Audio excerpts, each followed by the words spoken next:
Well, this time around, we have been talking about stress, worry, and anxiety.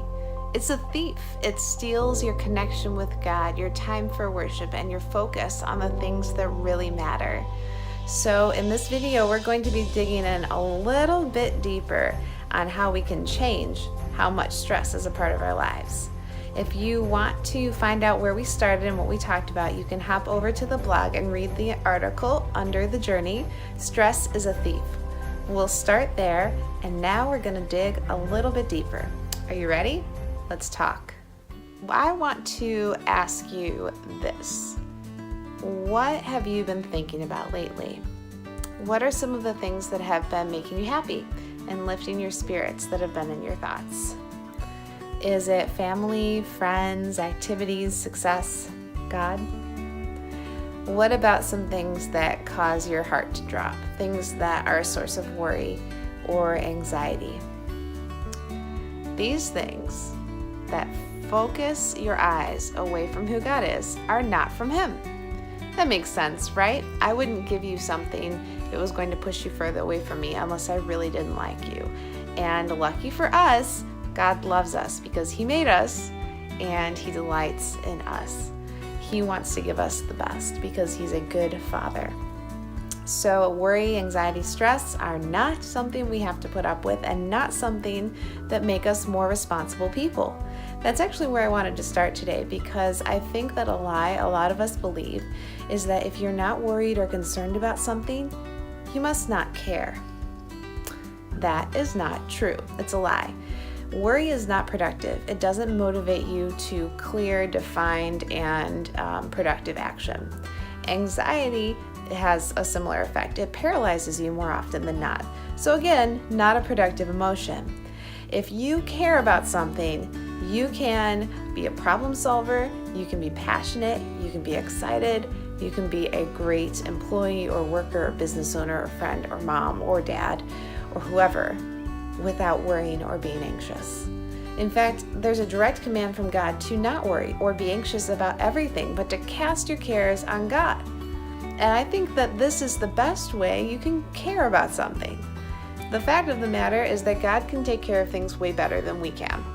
So if you have a concern, if you are passionate about something or someone, give it to God. And then do your best to take action on what you know you can do for that situation or for that person. What about the nagging anxieties or fears or worries that you really can't have an impact on? It could be a large debt. It could be someone you love making poor decisions. It could be changes in your job that you have no control or influence over. It doesn't matter what it is. What matters is that it is invading your thought life and creating negative thoughts, energy, patterns, behaviors, and pushing out time and energy that you have for worship and for God and for service. So we are going to practically flip the script, and I want to give you a few thoughts on how you can do this. The first one, and this is an interesting one because it's something else that we have accepted, nervous physical habits. Some people tap their fingers. Some people pick at their eyebrows. Some people bounce their foot. Some people will tap a pencil, or they just have certain things that they do when they're feeling anxiety and aren't expressing it. I want you to be mindful if you have a physical tell for anxiety, because it could clue you into something you're not totally aware of in your heart. As soon as you notice that you're doing this, I want you to stop, take a breath, and ask yourself, what's going on in my heart and in my head right now? What am I anxious about? What's bothering me? What has me concerned? Pinpoint it first. Once you have, then we can move on to the next step, which is finding a promise or truth from God to redirect that thought pattern. Something that often makes me anxious is my lack of control over other people's understanding. I know that's a really weird one, but it's important to me to not be misunderstood. And when I feel like I am being misunderstood, no matter how clear I try to be, it makes me anxious. This is where I can't do anything else.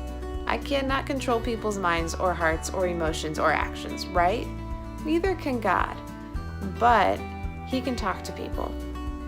And often, since God is not Ellie, people might listen a little bit better. So when I find this happening, I find a place to stop in the conversation, I take a deep breath, and I step away. Let's talk about this later, right? And then pray. Ask the Lord to show this person your heart and your intentions and the truth of the situation, and then ask Him to do the same for you. When you're ready, re-engage the conversation. This is a way that I can deal with social anxiety, basically, and it helps in so many ways because I'm often closer to someone after we work through a misunderstanding, and I'm closer to God because I see that He is faithful to not only connect me with people, but to protect me in situations where I feel like I'm being misunderstood. What are some things for you? You can use our growth guide for this particular episode to jot them down. You're actually going to be writing down sort of a schedule, things that make you anxious, and then we go from there. So go ahead and pull that up if you want to work through it as we're talking, or do it later. Again, growth guides are not meant to be completed in 30 seconds or 2 minutes. I want you to be introspective. Take your time and think about it because you will not grow overnight. So a lot of these things that I'm asking in the guides are not things you can answer immediately or correct immediately or understand immediately. It takes a little time. So give yourself grace for that. So as we're practicing flipping the script, I want to remind you that you need to do 2 things. Identify the thought that's causing you anxiety, identify the source, and then add a 3rd thing. Find a promise from God that will help you flip the script. The more you focus on who He is and what He says, the more worshipful you'll become, the more connected you'll be with Him, and the more able you'll be to love those around you and have productive, positive actions. This is what we're focusing on this week. So go ahead and download the free growth guide and let's get started. We are not going to let stress and anxiety steal our joy, our purpose, or our time. And until next time, have a beautiful day.